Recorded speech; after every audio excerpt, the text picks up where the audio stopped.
Welcome to Stag TV.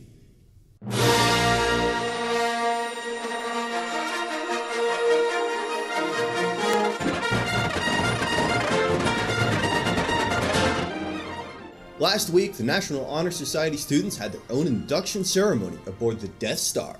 Let's learn more about it from NHS. National Honor Society is a prestigious organization that recognizes outstanding high school students. These students are selected based on core criteria of scholarship, leadership, service, and character. In the Deer Park chapter, students must maintain a minimum cumulative GPA of 3.5. They must be leaders in their school and community and be willing to be involved in service to others. They must demonstrate good character. The ceremony is the formal induction of the new members where they say the pledge. The candles represent each aspect of the society. We say the same words used for almost 100 years. Students are represented with a certificate and yellow rose. The seniors then receive the NHS Honors Slow for graduation.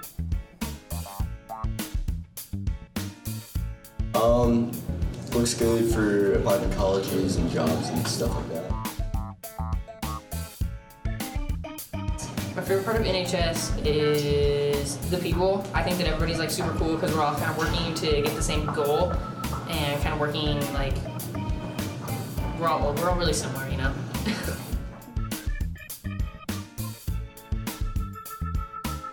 I did about 20 hours of community service. Most of it was with Link Crew, helping freshmen, so with freshman orientation and lessons and concessions.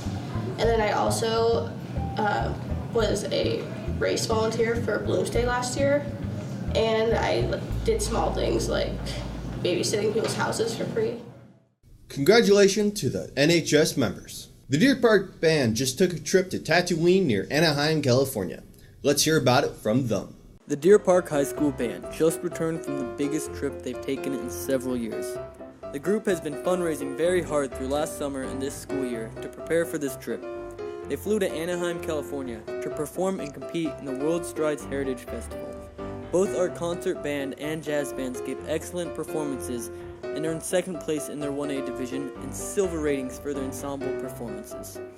In addition to performing at the festival, students were able to enjoy a full day and a half on rides at the Disneyland and California adventure parks, and participating in very cool Disney Soundstage recording workshop, where they got to experience what it's like to be a Los Angeles studio musician and record music for Disney films soundtracks. They worked with a highly esteemed clinician to sight read music and were able to instantly hear the recordings along with clips from Disney films like The Incredibles, Thor, and many more. The group packed many activities and group meals into their 4-day trip, and everyone had a great time. Yeah, we got to spend a lot of time in the park, and we were able to go backstage and see a lot of stuff that went on backstage when the directors of the films added in music and how they did that. We got to play some of the music to some popular Disney movies. Going to California for a music competition. We went there to compete against other bands and place, and at the Disneyland is when the competition came and where they gave our results. So we got to go to Disneyland and also participate in music competition. Looks like they had an awesome time in Cali. Let's take a look at what's happening with some of our spring sports. Oh, you're messing with me. Oh! Hey, where's Kate on my side?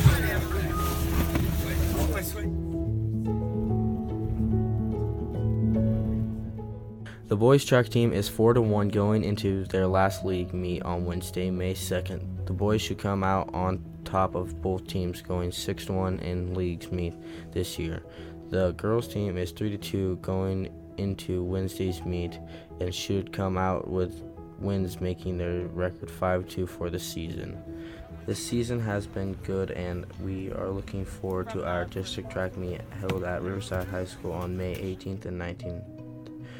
Those who get either first or second in each event or have a state qualifying time from our district meet will qualify to complete at the state meet the following week at Eastern Washington University.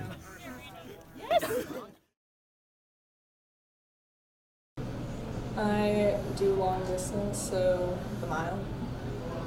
Okay. What did you do? The 100, 200, 4x1, and the 400. My favorite event, probably just the mile.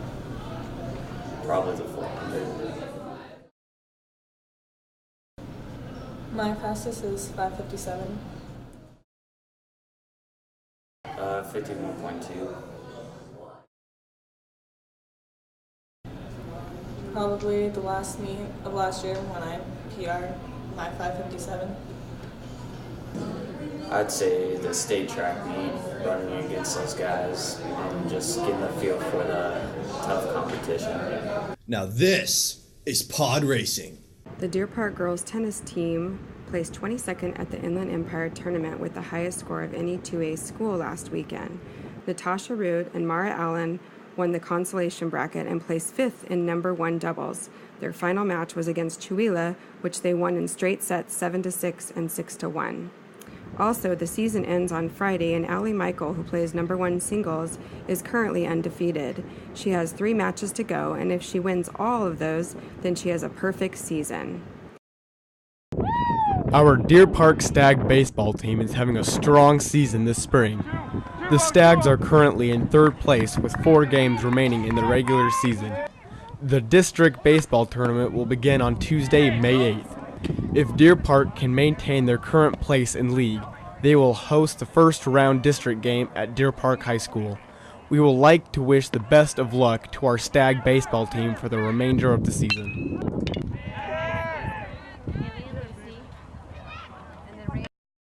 It's hard to miss the state-of-the-art fire station going up in Deer Park. Let's watch this time-lapse video of the construction and learn more about the building and the fire department from Captain Johnny Sylvester. I am a battalion captain and I work out of the Deer Park Station 41. The communities that Fire District 4 operates in are the Deer Park, Meade, Green Bluff, Riverside areas, but specifically the new Station 41 serves the Deer Park community and the surrounding area. Our fire district, probably the most unique aspect to it would be the staffing model. Our combination fire department made up of primarily volunteers that is just kind of a national trend that volunteers aren't as popular, but we still have a very strong volunteer group.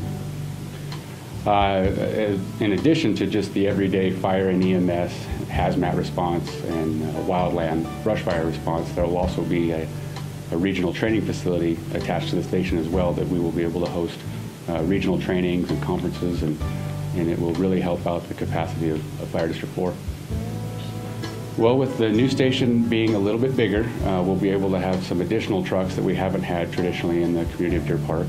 We'll have a second engine there that will be able to pick up secondary calls, or in the event someday that we're be able to double staff that station, we could have 2 crews that would be able to respond out of that station. But there will additional storage for other rigs that aren't immediately being used, but we will also be getting a water truck in Deer Park that we've never had before. So it will have a very diverse array of trucks in it for sure.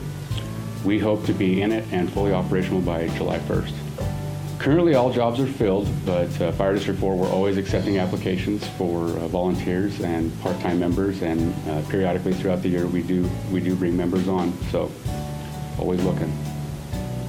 From groundbreaking until move-in day will be right at 12 months, but of course the design and all that phase took many years.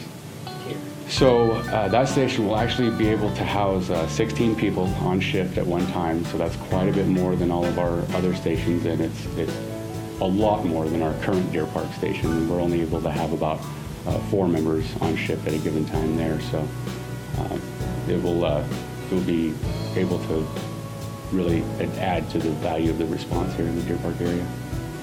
So we bring on volunteers traditionally twice a year, and so we have a recruit academy that we put brand new firefighters through. That's a 6-week, pretty intense recruit academy that's several nights a week and then all day Saturdays. We also put them through a basic EMT class, extrication training, hazardous materials training, wildland firefighting training. So it's generally about 12 to 18 months of fairly rigorous training, but once you meet all your minimum requirements, it's not near as taxing. Of course, we always encourage members of the public to stop by and visit us anytime. We're at the station. Obviously, they're 24 hours a day. And we hope to have an open house that will coincide with Settlers Days. More to come on that. It's a tremendous improvement. Not only simple things like the roll-up doors that the trucks back into are a lot wider, so it's safer getting the trucks in and out of the station. It holds more trucks. It'll be able to sleep nearly 3 times as many people as the current station. Plus, it'll have the community center, which is a huge value to the community of Deer Park, and we'll be able to use. People will be able to rent that out for free for class reunions and any events that they'd like. I do believe the new station is in a better location right now. When our primary apparatus pull out of the station, they pull out into a residential area, into a residential street, which, as you know, people ride bicycles up and down the street and kids are skateboarding. The new station will pull right out onto a major road, a Crawford Road there, so it's a much better location and it should reduce our response times just a little bit. So primarily, the call that we respond to most often would be EMS call, emergency medical services. That ranges anywhere from 70 to 80% of our call volume throughout the year. That is, ever increasing as the demands on healthcare keep going up.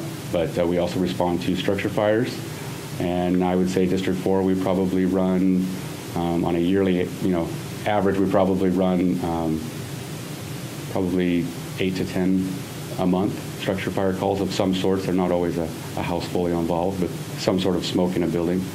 And then we also, this time of year, the wildland or brush fire.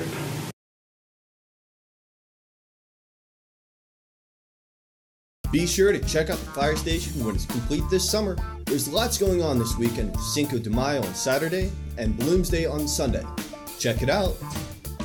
So what is Cinco de Mayo? Literally, it means the 5th of May, and it is a celebration of a single battle in a war. And most people think it's the Mexican independence, but in fact it's actually just the celebration of a battle.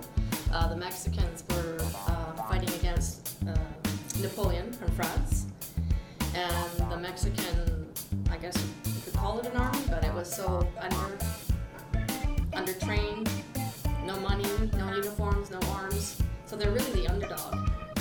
The French expected to win because Napoleon had never lost a war in I think about 50 years, and so the Mexicans actually ended up winning this war in a town of Puebla in Mexico, and that's where we got the Cinco de Mayo celebration from. Where all is it like celebrated? Cinco de Mayo is celebrated mainly in Puebla, Mexico, but outside of Mexico it's celebrated in the United States more and more each year, so mostly Americans actually are celebrating it more than the Mexicans. What kind of activities do you do in this class to celebrate it? With each cultural unit, I will have the students read some historical background, why this is a celebration or why this date is significant. So we'll do that usually in English in the level 1 classes and in Spanish in level 2 classes. So we read the background. Some of the cultural units will have a craft associated with it. This Cinco de Mayo does not, but we do have a day where we have a fiesta and we eat typically Mexican food during the fiesta.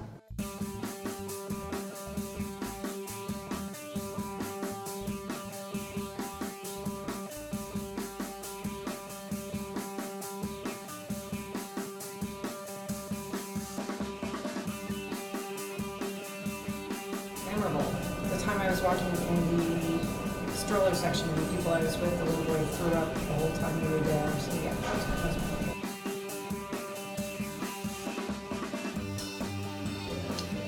49 minutes, 36 seconds.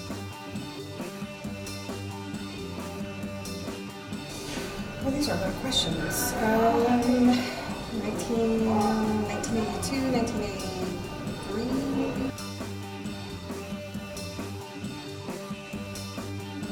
I just really enjoy the race. It's one of the biggest races, maybe the most participated in the country. Usually they average about 50,000 people. I really like the atmosphere, and I do it with my family, so it's just a great way for a Sunday.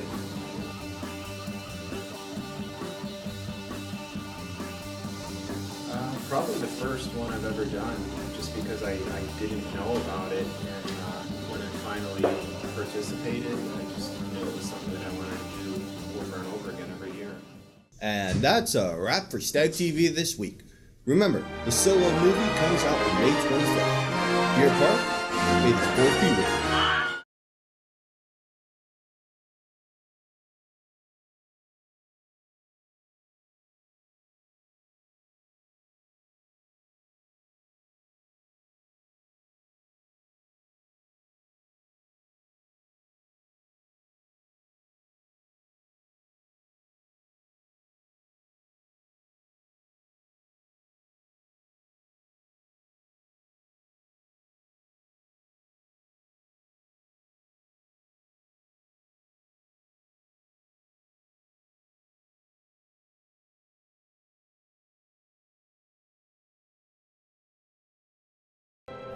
And that's a wrap for Stag TV this week. Remember, the solo movie comes out on May 25th. Deer Park, may the Schwartz be with you.